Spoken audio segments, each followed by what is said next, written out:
Indian cinema के विशाल canvas पर कुछ ही फिल्में प्राचीन पौराणिक कथाओं और भविष्य के विज्ञान कथाओं के धागों को एक साथ बुनने का साहस करती है। कल की 2898 एडी ऐसा करने का एक साहसिक और दूरदर्शी प्रयास है। यह महागाथा हमें 2898 ईस्वी के सुदूर भविष्य में ले जाती है, जहां विष्णु के 10वें अवतार कल्कि की भविष्यवाणी हमारी कल्पना से परे एक दुनिया में सामने आती है। यह फिल्म हिंदू पौराणिक कथाओं और अत्याधुनिक विज्ञान कथाओं का एक अनूठा मिश्रण प्रस्तुत करती है। एक ऐसी कहानी बनाती है जो जानी पहचानी और आश्चर्यजनक दोनों है। यह समय, नियति और अस्तित्व की चक्रीय प्रकृति के बारे में हमारी धारणाओं को चुनौती देती है, जो हिंदू दर्शन का केंद्र है। कहानी को भविष्य में सेट करके फिल्म निर्माता हमें यह विचार करने के लिए आमंत्रित करते हैं कि उन्नत तकनीक और सामाजिक परिवर्तन की दुनिया में हमारे सबसे प्राचीन विश्वास कैसे प्रकट हो सकते हैं। अपने मूल में कल की 2898 एडी आशा, मोचन और अच्छाई और बुराई के बीच शाश्वत संघर्ष की कहानी है। यह हमें याद दिलाती है कि मानवता तकनीकी रूप से कितनी भी आगे क्यों न बढ़े, हमारे अस्तित्व और उद्देश्य के मूलभूत प्रश्न बने रहते हैं। ये फिल्म एक आईने का काम करती है, जो सामाजिक असमानता, पर्यावरणीय क्षरण और तकनीक के संभावित दुरुपयोग के बारे में हमारी वर्तमान चिंताओं को पौराणिक कथाओं के नजरिए से दर्शाती है। जैसे ही हम इस सिनेमाई यात्रा पर निकलते हैं, हमें अपने मिथकों की कालातीत प्रकृति और दुनिया के बारे में हमारी समझ को कैसे आकार देते रहते हैं, इस पर विचार करने के लिए आमंत्रित किया जाता है। कैल की 2898 एडी सिर्फ एक फिल्म नहीं है, यह एक विचार प्रयोग है, एक दृश्य दावत है और एक दार्शनिक खोज है कि एक ऐसी दुनिया में मानव होने का क्या अर्थ है, जहां मिथक और वास्तविकता, अतीत और भविष्य के बीच की रेखाएं मान्यता से परे धुंधली हो गई हैं। साल है 2898 ईस्वी और पृथ्वी उस दुनिया से बहुत अलग है जिसे हम आज जानते हैं। कल की 2898 एडी एक ऐसी डायस्टोपियन भविष्य की विशद तस्वीर पेश करती है जहां मानवता की तकनीकी प्रगति भारी कीमत पर हुई है। दुनिया दो अलग अलग वर्गों में बंटी हुई है। अभिजात वर्ग जो आलीशान, उच्च तकनीक वाले शहरों में रहते हैं, जो आसमान को छूते हुए प्रतीत होते हैं, और संघर्षरत जनता जो नीचे प्रदूषित, संसाधन दुर्लभ बंजर भूमि में रहते हैं। इस भविष्य में अभिजात वर्ग विलासिता और प्रचुरता के जीवन का आनंद लेता है। उनकी हर जरूरत को उन्नति आई और रोबोटिक्स द्वारा पूरा किया जाता है। वे चमकते टावरों में रहते हैं जो बादलों को भेदते हैं, बाहरी दुनिया की कठोर वास्तविकताओं से सुरक्षित हैं। इन कुछ विशेषाधिकार प्राप्त लोगों के पास जीवन विस्तार करने वाली तकनीकों तक पहुंच है। आभासी वास्तविकताएं जो डिजिटल और भौतिक दुनिया के बीच की रेखा को धुंधला करती हैं, और ऐसे संसाधन जो असीमित प्रतीत होते हैं। उनका जीवन मानवता के बहुमत के बिल्कुल विपरीत है। दूसरी ओर जनता एक बार फलते फूलते सभ्यता के खंडहरों में जीवित रहने के लिए प्रतिदिन संघर्ष करती है। वे जहरीले बंजर भूमि में संसाधनों के लिए मैला कुचैला करते हैं। अत्यधिक जलवायु परिवर्तन और बड़े पैमाने पर प्रदूषण के प्रभावों से लड़ते हैं। इन भूले हुए लोगों के लिए बीमारी, भूख और संघर्ष निरंतर साथी हैं। अमीर और गरीब के बीच की खाई पहले कभी इतनी चौड़ी नहीं रही, जिससे सामाजिक अशांति का एक पाउडर केक बन गया है जो किसी भी क्षण फटने की धमकी देता है। यह विभाजित दुनिया कल की 2898 एडी के सामने आने वाले नाटक की पृष्ठभूमि के रूप में कार्य करती है। यह परिवर्तन के लिए परिपक्व दुनिया है, संतुलन और न्याय के लिए तरस रही है। फिल्म इस सेटिंग का उपयोग असमानता, पर्यावरणीय जिम्मेदारी और अनियंत्रित तकनीकी प्रगति के संभावित खतरों के विषयों का पता लगाने के लिए करती है। यह हमें आज हमारे कार्यों की लागत पर विचार करने के लिए कहती है और वे कल की दुनिया को कैसे आकार दे सकते हैं। इस धूमिल भविष्य में बुराई के विध्वंसक और एक नए युग के अग्रदूत कल्कि की भविष्यवाणी नए महत्व और तात्कालिकता पर ले लेती है। कल की 2898 एडी की कहानी को जटिल पात्रों द्वारा जीवंत किया गया है। प्रत्येक प्राचीन अतीत और दूर के भविष्य के बीच एक सेतु का काम करता है। सबसे आगे भैरव हैं, जो एक रहस्यमय व्यक्ति हैं जो भगवान शिव के उग्र अवतार की भावना का प्रतीक है। फिल्म में भैरव को एक साइबरनेटिक रूप से उन्नत योद्धा के रूप में चित्रित किया गया है। उनका शरीर उन्नत तकनीक और रहस्यमय शक्ति का एक संलयन है। वह प्राचीन ज्ञान के संरक्षक के रूप में कार्य करता है, मानवता को उसकी आध्यात्मिक जड़ों तक वापस ले जाने के लिए सही समय की प्रतीक्षा कर रहा है। महाभारत के अमर योद्धा अश्वत्थामा को इस भविष्य की दुनिया में नया उद्देश्य मिलता है। कल्कि के आगमन तक पृथ्वी पर भटकने के लिए शापित अश्वत्थामा ने अनगिनत सभ्यताओं के उत्थान और पतन को देखा है। कल्कि 2898 AD में उन्हें एक थके हुए लेकिन बुद्धिमान व्यक्ति के रूप में दर्शाया गया है। उनकी अमरता एक बोझ है जिसने उन्हें मानवीय स्थिति में अद्वितीय अंतर्दृष्टि दी है। वह दुनिया को अंधेरे में धकेलने वाली ताकतों के खिलाफ लड़ाई में एक महत्वपूर्ण सहयोगी बन जाता है। अभिजात वर्ग की एक शानदार वैज्ञानिक सुमति समाज के विशेषाधिकार प्राप्त क्षेत्रों के भीतर परिवर्तन की क्षमता का प्रतिनिधित्व करती है। विलासिता के आश्रित जीवन से उत्पीड़ित जनता के एक चैंपियन तक की उसकी यात्रा कहानी में एक महत्वपूर्ण छाप बनाती है। प्राचीन ज्ञान की उसकी बढ़ती समझ के साथ संयुक्त रूप से उन्नत तकनीक में सुमति की विशेषज्ञता उसे दो दुनियाओं के बीच की खाई को पाटने में एक महत्वपूर्ण चरित्र बनाती है। बंजर भूमि के एक विद्रोही नेता यास्कीन दमनकारी व्यवस्था के खिलाफ प्रतिरोध की भावना का प्रतीक है। उनका कच्चा साहस और अटूट दृढ़ संकल्प उनके आसपास के लोगों को बेहतर भविष्य के लिए लड़ने के लिए प्रेरित करता है। यास्कीन का चरित्र प्राचीन ग्रंथों में वर्णित कल्कि के समर्पित अनुयायियों के समानताएं दर्शाता है। आने वाले बदलाव में उनका विश्वास भारी बाधाओं का सामना करने पर भी अडिग है। साथ में ये पात्र मानवता के अतीत, वर्तमान और संभावित भविष्य की एक टेपेस्ट्री बनाते हैं। प्रत्येक कल्कि 2898 AD के सामने आने वाले नाटक में महत्वपूर्ण भूमिका निभाते हैं। कल्कि 2898 AD की कहानी का केंद्र बिंदु कल्कि का चरित्र है, जो हिंदू पौराणिक कथाओं में भगवान विष्णु के 10वें और अंतिम अवतार हैं।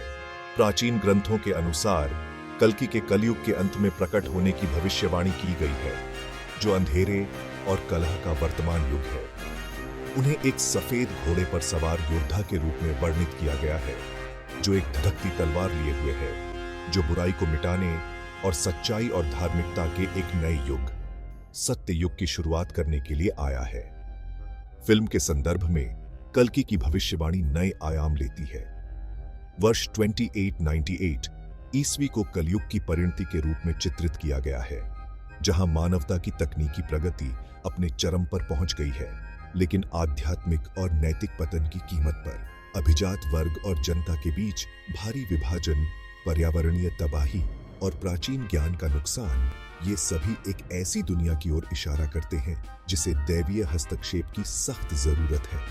फिल्म कल्कि की पहचान की अवधारणा के साथ खेलती है। दर्शकों को यह अनुमान लगाती रहती है कि पात्रों में से कौन इस भविष्यवाणी किए गए उद्धारकर्ता का रूप धारण कर सकता है। क्या यह भैरव है, जो रहस्यमय शक्तियों वाला साइबरनेटिक योद्धा है? क्या यह अश्वत्थामा हो सकता है, वह अमर जिसने इस क्षण के लिए सहस्राब्दियों तक प्रतीक्षा की है? या शायद कल्कि एक अप्रत्याशित तिमाही से उभरेंगे, देवत्व और वीरता की प्रकृति के बारे में हमारी पूर्व धारणाओं को चुनौती देंगे। कल्कि 2898 AD कल्कि की भविष्यवाणी का उपयोग एक लेंस के रूप में करती है, जिसके माध्यम से भाग्य, स्वतंत्र इच्छा और समय की चक्रीय प्रकृति के विषयों की जांच की जाती है। यह विज्ञान और प्रौद्योगिकी के प्रभुत्व वाली दुनिया में आस्था की भूमिका के बारे में गहन प्रश्न पूछती है।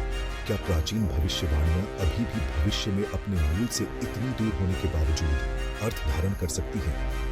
फिल्म बताती है कि शायद ऐसी भविष्यवाणियों की सच्चाई उनकी शाब्दिक पूर्ति में नहीं, बल्कि सबसे अंधेरे समय में भी आशा को प्रेरित करने और परिवर्तन को उत्प्रेरित करने की उनकी शक्ति में निहित है। कल्कि 2898 AD भारतीय सिनेमा के परिदृश्य में अपनी भविष्यवादी विज्ञान कथा और प्राचीन हिंदू पौराणिक कथाओं के साहसिक संलयन के लिए अलग है।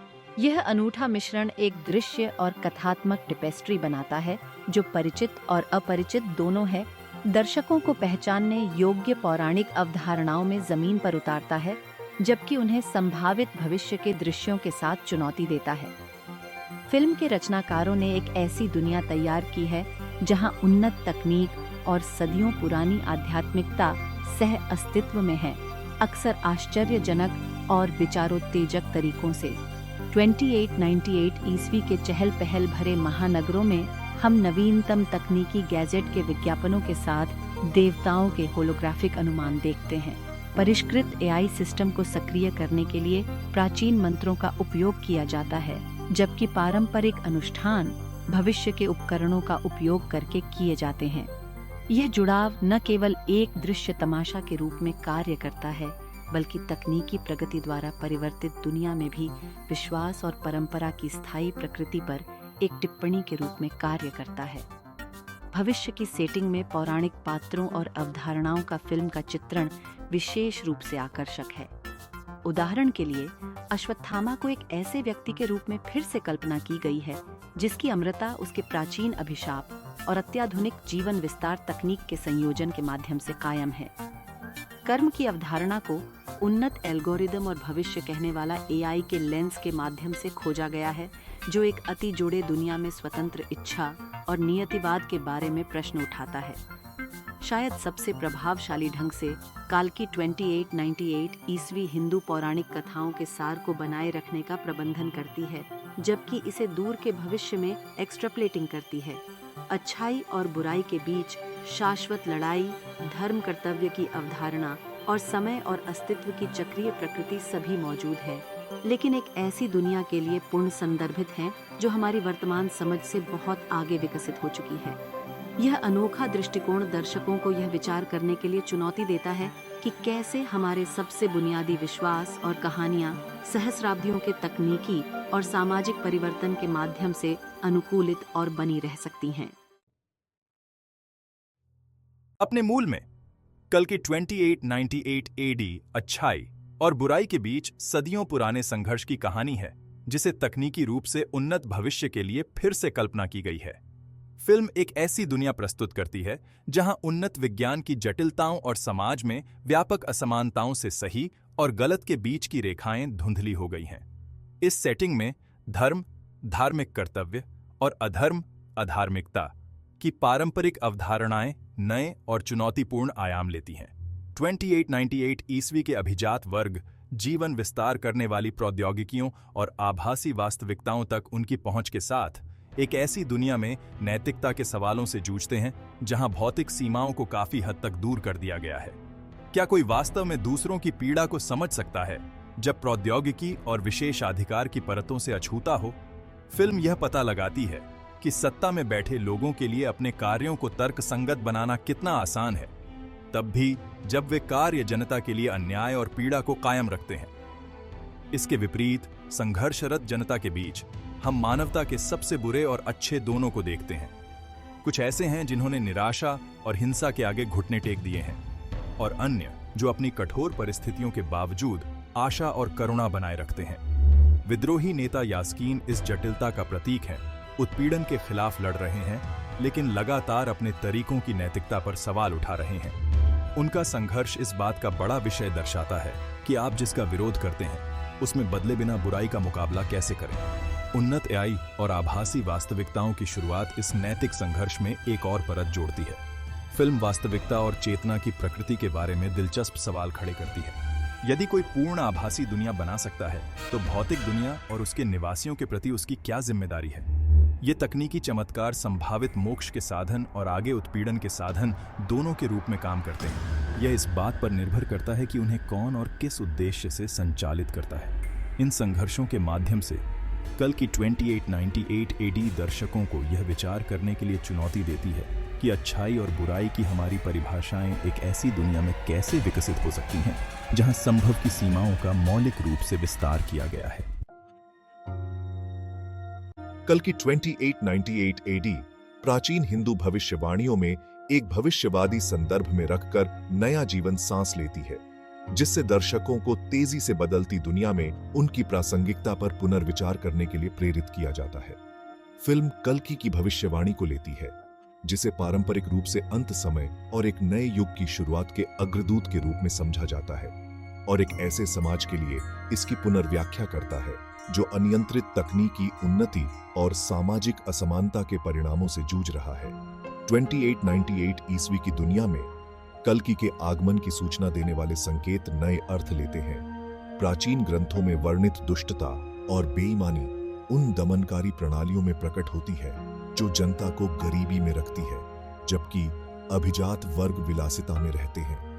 भौतिकवादी गतिविधियों के पक्ष में आध्यात्मिक मूल्यों के नुकसान में धर्म का ह्रास देखा जाता है। यहां तक कि जिस सफेद घोड़े पर कल्कि की सवारी करने की भविष्यवाणी की गई है, उसे भविष्य के साथ पौराणिक को मिलाते हुए प्रौद्योगिकी के एक उन्नत टुकड़े के रूप में फिर से कल्पना की गई है। फिल्म दर्शकों को यह विचार करने के लिए चुनौती देती है कि भविष्यवाणियां कैसे उन तरीकों से पूरी हो सकती हैं जिनकी उनके मूल लेखक कल्पना भी नहीं कर सकते थे। यह बताता है कि इन प्राचीन भविष्यवाणियों की असली शक्ति उनकी शाब्दिक व्याख्या में नहीं, बल्कि सहस्राब्दियों से आशा को प्रेरित करने और नैतिक व्यवहार का मार्गदर्शन करने की उनकी क्षमता में निहित है। ऐसा करने पर कल्कि 2898 एडी दुनिया के बारे में हमारी समझ को आकार देने में पौराणिक ज्ञान की स्थायी प्रासंगिकता के लिए तर्क देती है, चाहे हम कितने भी उन्नत क्यों न हो जाएं। शायद सबसे दिलचस्प बात यह है कि फिल्म इस विचार के साथ खेलती है कि भविष्यवाणियां स्वयं पूर्ण हो सकती हैं। जैसे जैसे पात्र कल्कि की भविष्यवाणी के बारे में जानते हैं और उस पर विश्वास करते हैं, उनके कार्य घटनाओं को इस तरह से आकार देना शुरू कर देते हैं जो अनुमानित परिणाम के साथ संरेखित होते हैं। यह स्वतंत्र इच्छा और पूर्व नियति की प्रकृति के बारे में आकर्षक प्रश्न उठाता है, और क्या भविष्य के बारे में हमारे विश्वास वास्तव में उस भविष्य को आकार दे सकते हैं। इस लेंस के माध्यम से कल्कि 2898 दर्शकों को यह सोचने के लिए आमंत्रित करती है कि हमारे वर्तमान विश्वास और कार्य कल की दुनिया को कैसे आकार दे रहे हैं। कल्कि 2898 एडी कहानी कहने और दृश्य प्रभावों की सीमाओं को उन तरीकों से आगे बढ़ाता है जिनकी कोशिश कुछ ही फिल्मों ने की है। विज्ञान कथा को हिंदू पौराणिक कथाओं के साथ मिलाकर फिल्म भविष्य की एक अनूठी भारतीय दृष्टि बनाती है, जो न केवल पश्चिमी विज्ञान कथा ट्रॉप की नकल करती है, बल्कि भारत की समृद्ध सांस्कृतिक विरासत से गहराई से आकर्षित होती है। ये दृष्टिकोण न केवल वैश्विक सिनेमाई परिदृश्य में फिल्म को अलग करता है, बल्कि भारतीय मिथकों और दर्शनों की सार्वभौमिकता और अनुकूलन क्षमता के बारे में एक शक्तिशाली कथन के रूप में भी कार्य करता है। फिल्म का महत्वाकांक्षी दायरा और उच्च निर्माण मूल्य भारतीय सिनेमा के लिए एक नए युग का संकेत देते हैं। यह प्रदर्शित करते हुए कि बॉलीवुड विश्व स्तरीय विज्ञान कथा का निर्माण करने में सक्षम है, जो अंतर्राष्ट्रीय ब्लॉकबस्टर के साथ प्रतिस्पर्धा कर सकता है। यह भारतीय प्रतिभा का प्रदर्शन करता है